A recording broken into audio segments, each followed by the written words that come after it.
बेळगावच्या ऐतिहासिक मिरवणुकीला आता सुरुवात झाली आहे। बेळगावची शिवजयंती ही ऐतिहासिक आहे। संपूर्ण महाराष्ट्राबरोबरच देशभरामध्ये ही मिरवणूक म्हणजे एक वेगळी अशी निवडणूक मानली जाते। कारण या मिरवणुकीमध्ये अनेक प्रकारची धान पथक या ठिकाणी सामील झालेले आहेत। या ठिकाणी पाहू शकता आता या ठिकाणी भगवमय वातावरण सध्या शहरभर झालेलं आहे।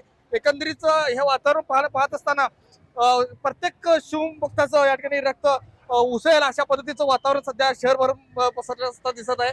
एकंदरीत इथं या ठिकाणी झार पथक सुद्धा या ठिकाणी आपण दिसत आहेत। त्यामध्ये नरवीर ढोल ताशा पथक सुद्धा यामध्ये सामील झालेले आहेत। भगव्या झेंड्याने नटलेले रस्ते, शिवाजी महाराजांच्या नावाचा जयघोष आणि भव्य अशी मिरवणूक सध्या या ठिकाणी चालू आहे।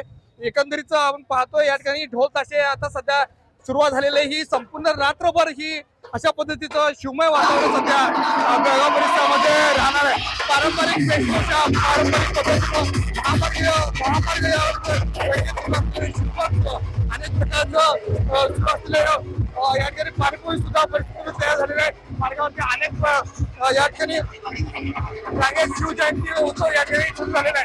एकंदरीत आताचं वातावरण ज्याला पाहतोय त्या ठिकाणी संपूर्ण वातावरण हे भगवं वातावरण झालेलं आहे। संपूर्ण या ठिकाणी शिवभक्त या ठिकाणी दाखल झालेले आहेत। कर्नाटक, महाराष्ट्र आणि गोव्याचे सुद्धा शिवभक्त या ठिकाणी दाखल झालेले आहेत। एकंदरीत ही जी शिवजयंती पाहत असताना लोकांना असं वाटतं की शिवजयंती पाहावी तर फक्त बेळगावची, असं या महाराष्ट्रामध्ये असा अवमंडली ही शिवजयंती आहे। आणि या शिवजयंतीला आताच एक अर्धा तासाच्या अगोदर शिवजयंती सुरुवात झाली।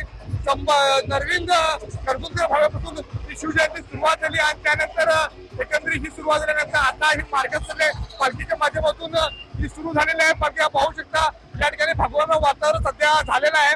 आता सध्या हुतात्मा स्मारक, हुतात्मा चौक या ठिकाणी ही मिरवणूक पोहोचले।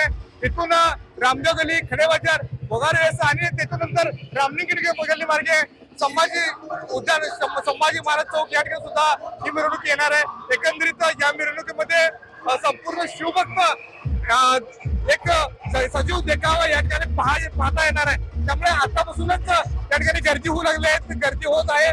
शिवभक्त या ठिकाणी दाखल होत आहे। अनेक या ठिकाणी पाण्याची सोय सुद्धा मोफत पद्धतीने केलेली आहे। अनेक स्टॉल या ठिकाणी उपलब्ध आहेत। त्या माध्यमातून शिवभक्तांची कोणत्या पद्धतीचं गैरसोय होणार नाही यासाठी किंवा या ठिकाणी कोणत्याही सुव्यवस्था बिघडणार नाही यासाठी पोलीस प्रशासन सुद्धा या ठिकाणी दाखल झालेले आहेत। त्यामुळे कॅमेरामॅन विजय निंबाळकर, निलेश मोरे, तरुण भारत न्यूज, बेळगाव।